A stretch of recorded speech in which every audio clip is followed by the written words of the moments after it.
Hello everyone, in this video I'll show you how to use multiple Gmail accounts on iPhone. If you want to manage multiple Gmail accounts on your iPhone, you can do so easily using the Gmail app, so follow these steps. Firstly, launch the Gmail app on your iPhone.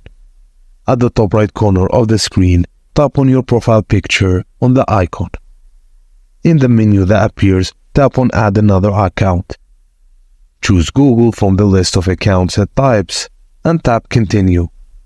Enter the email address and password for the new Google account you want to add and follow the on-screen prompt to complete the sign-in process. After adding the new account, you can switch between accounts by tapping on your profile picture or account icon and selecting the account you want to use.